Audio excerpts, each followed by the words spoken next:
There were no mountains when you were young. Great expanses of wetlands, stone, and scattered forests surrounded your childhood. Your parents told you to respect the environment. Your grandmother said to love the land. You have watched the black rains fall on the earth. You have seen the elder pines rise, the forests stretch out into unknown wilderness. The stars shift like fireflies. The environment does not respect you any longer. The land does not love you anymore. Now abominations grow in the streams, terrible animals stalk between the trees and dangle your friends from their antlers. The pines are greater and darker than any forest you have ever seen, and on the horizon of the far north, there are mountains. The world around you is bidding goodbye to your kind, and in a victorious shout it is saying hello from the Hallowoods.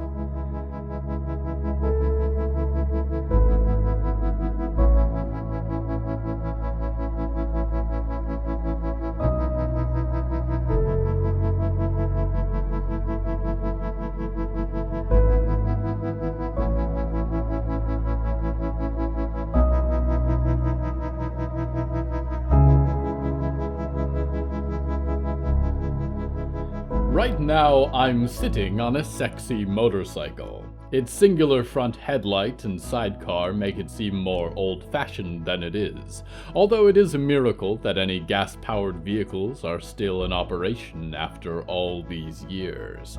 This is a prized possession in this land of uneven terrains and fast-moving terrors, a comfort in the rocky, uncertain slopes of life.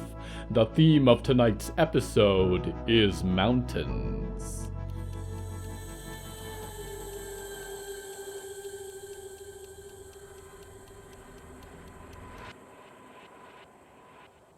Hector breathed a sigh of relief as he reached the cluster of plastic lawn flamingos by the roadside. The roads had begun to look the same after walking long enough, and it was hard to tell exactly where he was. Rations had been supplanted by foraging, strange mushrooms that glanced around with wet, juicy eyes, and grotesque sour vegetables that he could not identify. He had brought down a deer, but decided against eating it after discovering that it had 3 eyes and a second set of teeth. His German shepherds had no such concerns. They followed him now past the flamingos and down the winding path to Zelda's house. He emerged into the lakeside clearing he had left so many mornings ago. A wave of relief washed over him as he spotted his old bike, still parked in the brush off to the side. He ran to greet it like an old friend, leaning into the black chrome. He dropped his bags and dug into the rations he had left behind, hungrily peeling open a can of kernel corn. It was a golden luxury, but he had journeyed through too much to care. There are mountains in life, Hector thought, and you do your best to scale the cliffs of terror. But the time will come when you stop at the highest point, look at the view, and begin the easy descent into the valley.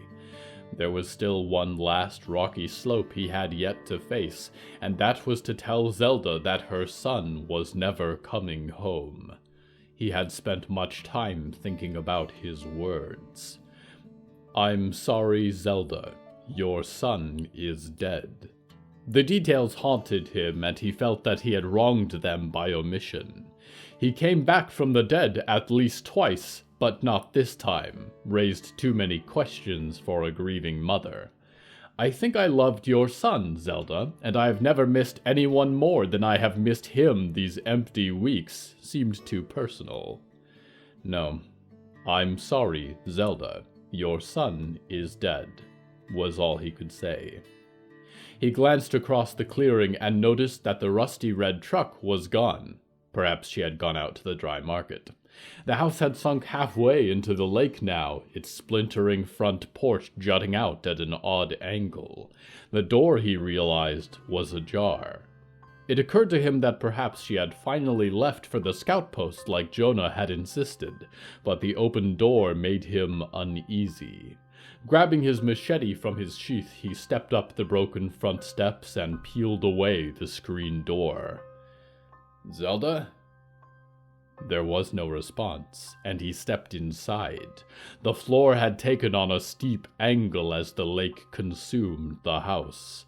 There was a flurry of movement on his right, and Hector swung his blade instinctively, connecting only with the wall. The rotted paper crumbled away, and squirming from the shadows behind told him all he needed to know. Schleps. I hate schleps. The pinpoint white eyes of the writhing invertebrates stared at him as he shook his head and kept moving. The house itself seemed to writhe, rotting from the inside out. The lake worms only hastened the process. The cardboard boxes were beginning to dissolve as the water rose out of the basement stairs. "Zelda?"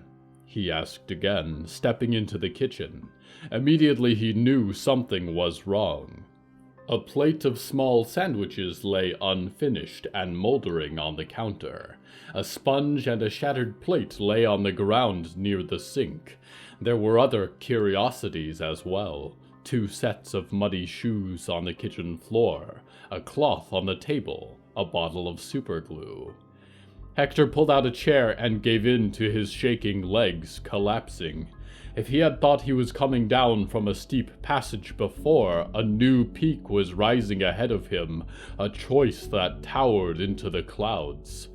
He was starved, exhausted beyond belief, and the weight of losing Jonah was dragging him down into places he'd hoped never to return to. Now Zelda was gone, and he'd say taken by someone she was familiar with, although she didn't usually welcome strangers with anything other than a shotgun. If she wasn't already floating in the water somewhere around, then they had taken her in the truck. Hector groaned, and Jackie came up to put her head in his lap. He brushed her ears with his hand. He could walk away, salvage what was left in the house, pack as much as he could onto his bike, sell enough at the dry market to buy food for a month. He would have once without a second thought. That was just how you got through life. But he had been through some terrible storms on this last summit, and he had not returned the same man. His dog had become hallowed, his morning body recovery had stretched into a weeks-long search and rescue, and he had lost a man whose kind eyes melted his defenses to a faceless horror in the north. Now he couldn't bring himself to forget it all. And although there was nothing left of him, he knew he had to climb. For all the friends and lovers he had lost, for all the frigid versions of himself that had died on the cold slopes of his life. Hector left the house, glancing across the lawn. The tracks in the mud were old, would not be easy to follow. He had no choice though, and he knew that he could. The dogs hopped into the sidecar, resuming their familiar places. Hector started the cycle with a roar and drove.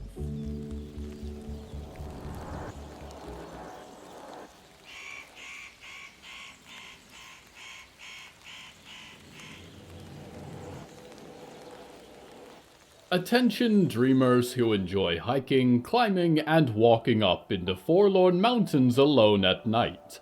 The shuddering peaks should be avoided at all costs. You may look up at the horizon one night as you wash the dishes after another dinner alone, and realize that there is a mountain on the horizon, and you may wonder if you ever noticed it before.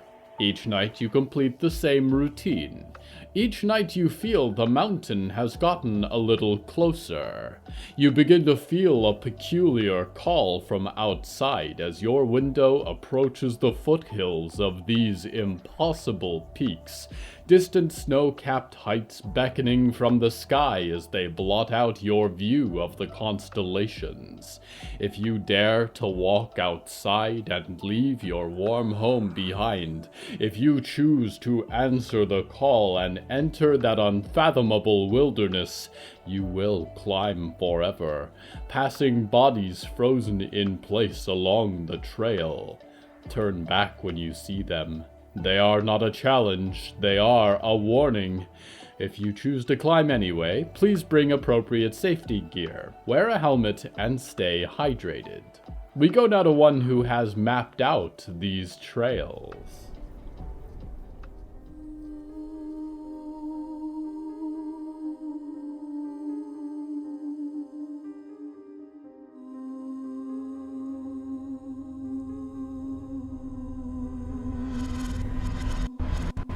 Walt wrapped the old volume in brown paper, breathing in the almost magical must of its pages, before tucking it into his bag. He had done as much research, he expected, as he could on the subject of ghostly instruments. Even in the Library of Darkness itself, there wasn't much to go off. He made a note in his day planner to return the book well before its due date, and underlined it. Shutting the door to his hearse, he looked out across the scout post. The air buzzed with nervous tension, voices low. A pall had been cast across the fort since the Lich came to interrupt the spring solstice. Even the air itself was quiet and heavy, as though it was waiting with bated breath. Children kept to the indoor halls, and scout training had come to a temporary pause. Their world was waiting to see what Walt was planning. He wished they knew just how tired he was. There was no time to rest, and he knew he wasn't the only one hurting either. He veered across the grounds to find the RV Byrne had recovered with her rescue scouts, parked in the back lot between the handful of trucks and four-wheelers the scout post had managed to keep in working shape. There was no light on, but he walked up to the side door. Large claws had scarred the metal, and RV Lucian was spray-painted in red across the side, along with the Stone Maiden logo. It was hard to believe that the hand which had decorated this camper van belonged to Valerie Maidstone of all people, that he had the privilege of meeting her daughter. He knocked gently on the door. "Riot?" he said. There was no response, and he opened the door. Riot's bat lay by the door inside, and he peeked up in the loft bed. Riot glared at him from the darkness, wrapped in a blanket, her face blotchy and tear-stained. "Hi, Walt," she sniffed. "Hi there, sport," Walt sighed, sitting down at the small dining table below. Riot pulled herself to the edge of the loft, peering over. "How are you doing?" he asked. "Fine," she said. "You can talk about this stuff. It's okay," Walt said, picking up the bat and examining it. The end was barbed with bent nails, and the handle was wrapped in red fabric that might have once been a band t-shirt. "I've lost people, you know," he mused. "Rain started to fall, but life kept on as long as anyone could make it last. Can you believe that when these black storms begin to roll across America, right? And all the rich folks I worked for, all they cared about was keeping their lawns green. I had enough. Told them to buy plastic, and I quit all my landscaping contracts. I was seeing this sweet woman named Daphne. You would have liked Daphne. She didn't mind that I was, aces? Am I saying that right? She had a smile that lit up my favorite breakfast diner. Always put an extra pancake on my order. I drove that day to get her, take her away from all the craziness, drive north, carve out a little life somewhere. I didn't make it in time, I guess. One of her neighbors fell into a swimming pool full of black rain, broke into half the houses on that block, pulling people apart. I put him down with a shovel, but, he got my Daffy first." Walt rubbed at his eyes. "I'm sorry, Walt," Riot said, looking like she might cry again. It's all right, Walt said. Those memories are as old as you are. But I'm so sorry about your girl, Clara. I know nothing makes it better. I didn't even get to say goodbye to her, Riot blurted out. The instrumentalist caught us at night, and I was like, I've got to stop him before he gets both of us. And I woke up that morning, and I was so fucking happy, Walt, because I was gonna get to see her again. I was stupid, because I'm still here, and she's not. She should be the one getting gross licorice from Byrne and socks from Violet. I don't deserve to be here. I don't deserve any of it. You gotta be gentle with yourself, kid, Walt said, fixing a loose nail on the bat. You can't do that to yourself. I know you did your best. That's why you left your mom's bunker in the first place, right? Putting yourself in harm's way to help somebody. I'm sure Clara would be proud of you. I sure am. Riot said nothing in the darkness. Walt continued. Things happen in life. Awful things. You lose people all of a sudden and you wonder, is it because of me? If I'd quit mowing lawns a day sooner, would Daffy be here with me today? But it's not because of you. Life is a bittersweet thing, and sometimes more bitter than sweet. But if the years have taught me anything, it's that it's okay. It's never the same, but let the time pass, and it will be okay. It'll be okay when I body that murdering old creep, Riot sniffed. Walt nodded. That is first on my mind, sure. That's not gonna make it any better, though, you know that? Riot shook her head. No, Walt. That's gonna feel great. Did you find anything in your books? Walt shrugged. Not much we didn't already know, and I figure we'll meet up with Diggory before we get started. Put together everything we've got. Walt stood up, fixed his baseball cap, and opened the door to the bright, overcast day. Just let me know when you're ready. When the founding fathers discovered this great country, they envisioned a place where freedom reigned, where tranquility and luxury stretched from sea to shining sea. And what has brought this nation together more than the Botulus Corporation? To join a dreaming box is not just a choice that guarantees your life, liberty, and the pursuit of happiness, but it is patriotic. Our founder, Oswald Biggs Botulus, started our great corporation in his garage with just a pair of goggles and a dream. He saw through the lies and the corruption of government. He saw the rich ruling over the hard workers that slaved away to keep the country running. No more, he thought, no more. From the golden deserts to the snow-capped mountains, the dreaming boxes sparkle in the landscape of our great nation. A testimony to the power of people with a shared dream, of a population independent and yet united for the good of every citizen. You dream because that is what our country was born to do. You dream because you deserve a good life. You dream because the American dream is the dreaming box.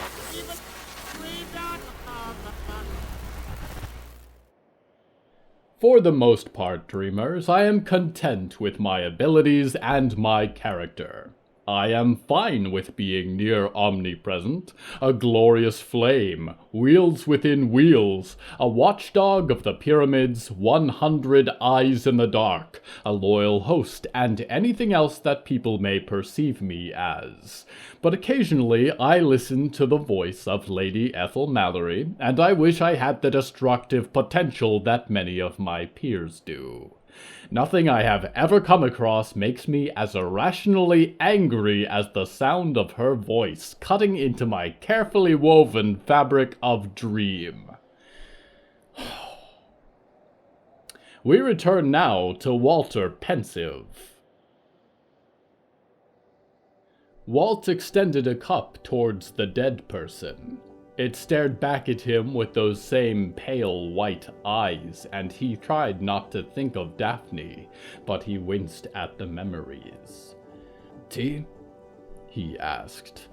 Yes, please, Diggory replied. Walt poured a cup and passed it over. Diggory's stitched hands wrapped around the steaming mug. Riot sipped hers, looking over the materials on the table. She had traded the comfort of the blanket for her usual studded vest, which was patched with band logos. I want to lay some ground rules for this hunt, Walt said. Diggory, if anything, I mean anything, goes wrong, I need you to get Riot to safety. Diggory looked to Riot with a confused glance, and Walt didn't know how to interpret the look that Riot gave back. The only reason I'm bringing you, Riot, is because honestly I don't think I could keep you away from this fight. Walt continued. Riot nodded emphatically. Better believe it. Now, Walt said, spreading his hands over the notes, illustrations, and forms on the table. What do we know? I know how to play the piano. Diggory raised their hand. Thank you, Diggory. I mean, what do we know about the instrumentalist? Well, we know he's, for lack of a more severe term, a serial killer. His real name is Reed, and he's got a house in central Hallowoods. Guarding that house are a lot of things like you, Diggory. Like me? Diggory's eyes widened. I'd bet on it, Walt said. Do you remember anyone named Irene? The Revenant looked at Walt with a distant, blank expression. Did she make me? I need to know more about her. Walt held up his hand. Diggory, I'd be happy to go through all this with you when we have time. Right now, though, we've got to deal with this before it's too late. Mr. Reed's got a small army of revenants like you. His house is protected somehow. The forest all around it is just dying to break in and tear it up, but it's pushing up a barrier I can't see. So I propose we take him out of his home, somewhere we have an upper hand. I've got this too, Riot said, taking the skeleton key out of her vest and setting it on the table. Walt, did you find anything about this? Walt shook his head. I did ask. There was nothing in the library. What library? Riot asked curiously. It's for the cabinet, a voice whispered like television static, and Walt realized there was a pale, transparent form hovering over the table, examining the key. When he's finished the instruments and finished with his victim, he opens this cabinet and combines them somehow, Percy said. I've watched him do it a few times. I think I was the first. That's the key, and if you have it, then he can't turn anyone new into a cello or a drum or something. Riot looked at the empty chair in surprise. So if he took someone like recently, he can't do anything to them right now. I don't think he would. I think he'd want to get that key back, Percy said. Walt could see the gears turning in Riot's mind, and he didn't want her to dive down a rabbit hole of hope and desperation. Now he wants that key, Walt said.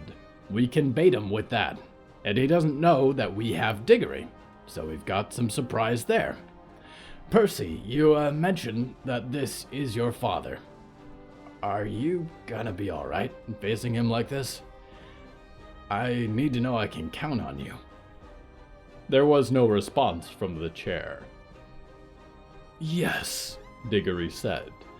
I destroyed the piano that Percy used to live in, If he has any quarrel, it is with me. This is what Percy wants. Walt rubbed at his temples. Right. So, we lure him out. Surprise with Diggory.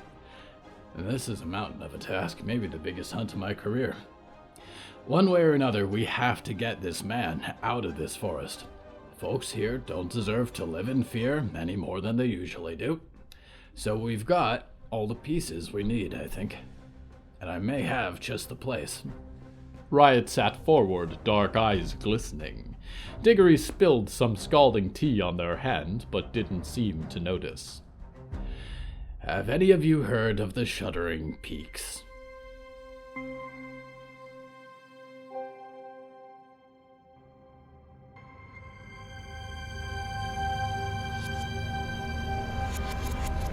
There are mountains in space. Great peaks rise, born of scattered dust and cosmic wind.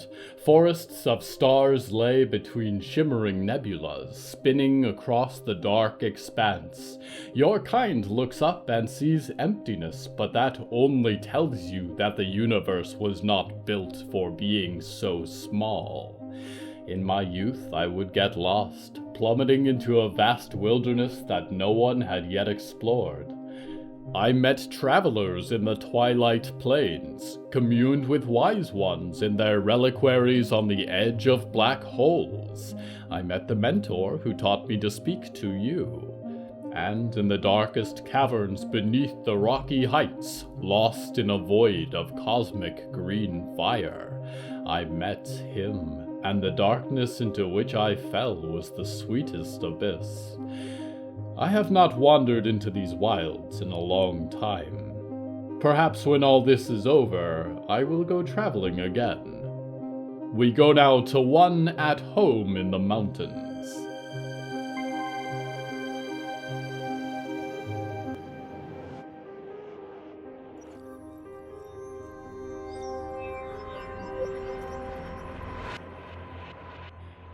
Are you sure about this, Rick?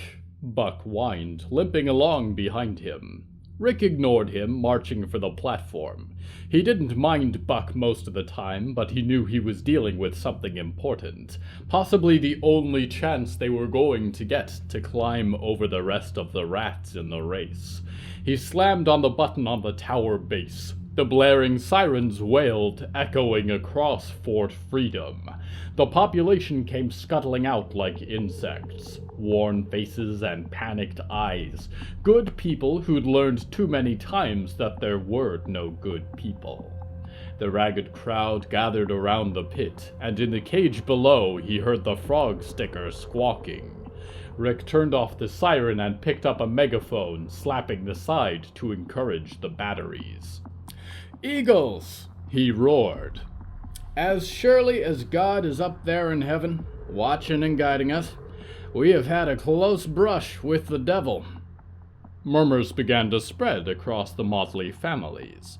Rick knew they did not expect religious proselytizing from him. I do not mean some metaphorical nonsense. I mean literally, end times. The devil himself born on earth. The Antichrist. The end of days. Some of you know I ain't always there on Sunday mornings, but a couple nights ago we brought something terrible into our camp. That wolf woman who we tried to dispose of in a pure and righteous fashion, the man on fire came and took her away. Old Scratch himself. You all saw it. He came back for me last night, tried to finish me off. His eyes were like laser pointers, and he came walking towards me. I told him, no, devil. These people have crossed too many mountains and woods to fall to the likes of you. We're God's holy people, and by God's grace, you are gonna leave now.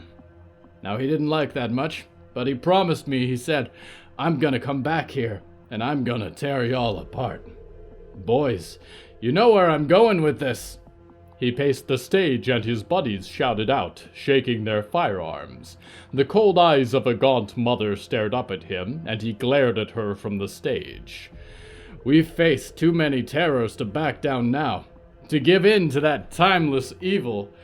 We're gonna find whatever form he's taken on our territory, and we're gonna do what we do best, Eagles. We're gonna fill him full of bullets. We're gonna show him who really rules around here. In 20 minutes, I'm riding out to hunt him down.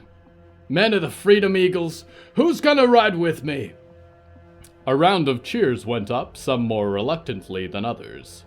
He took stock of the reactions, making notes on whose support he could really rely on. He abandoned his megaphone for a rifle, and stormed towards the four-wheelers. If the man on fire had traveled back for his friend and the umbrella, he could not be far, and he knew which direction they had been crossing the other day. He felt a hand grab at his shoulder, and he whirled around. Mrs. Wicker, what do you want? He tried to control his anger. The sallow woman stared at him with angry winter eyes, although they never quite pointed the same direction. One of her sons was tucked beneath her arm. "The devil also comes to visit his friends," she hissed. "I'm sure he does," Rick spat. "What the hell are you trying to say?" Her mouth opened and closed like an anglerfish, but her eye was staring past him. Rick turned to look and caught Buck bringing up his helmet. "Wheelers are ready to go, boss," Buck said expectantly. "Good," Rick said, and stormed off to his ride, painted with an eagle surrounded by stars, claws streaked with blood. Mrs. Wicker was going to step over her bounds one of these days. She was too suspicious for her own good. But what could you do against a widowed mother of 8, former wife of a pastor? Buck brought him his helmet, and his clammy hands worked under Rick's chin to clip the buckle. "Stay safe out there, boss. I want you back in one piece now," Buck said. "Yep," Rick grunted, and shut the visor. The roar of the engines helped to drown out his thoughts, and he started into the barrens, the hunting party following close behind.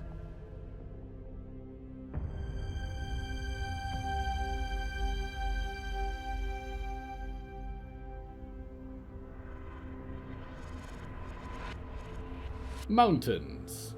Mountains are a matter of perspective.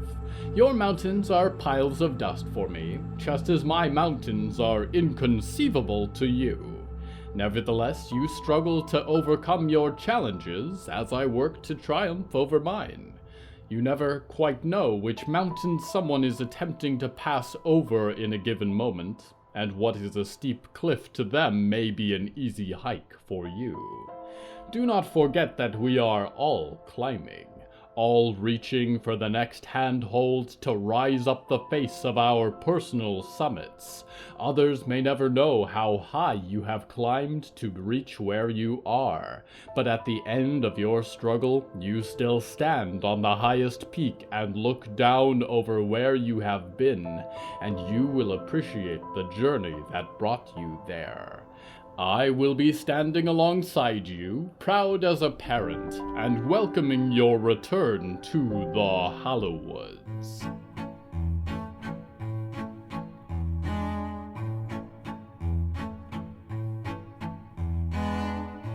Hello from the Hallowoods is written and produced by William A. Wellman. That's me. Hello there. If you enjoy this show, please don't forget to follow it and share it with a friend while you're at it.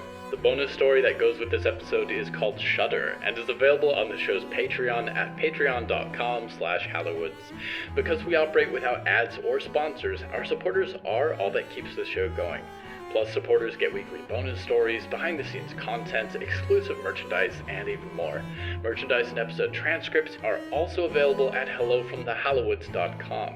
You can even find us on social media at @thehallowoods. Music is used under license from artlist.com.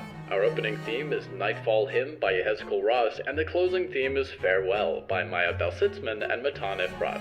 If you're a queer or marginalized writer who would like support in your writing projects, need weekly motivation, or have an unfinished book in your mental closet that you keep putting off, I also work as a writing coach to help people just like you develop your writing, stay motivated, and make progress towards your writing goals. If you'd like a free session to talk about that, find me at williamwellmanwrites.com or click the link below. Until next time, dreamers, if you are out hiking and come across a gateway in the trees burning with holy fire and strange winged creatures, do not enter. It is closed for the season.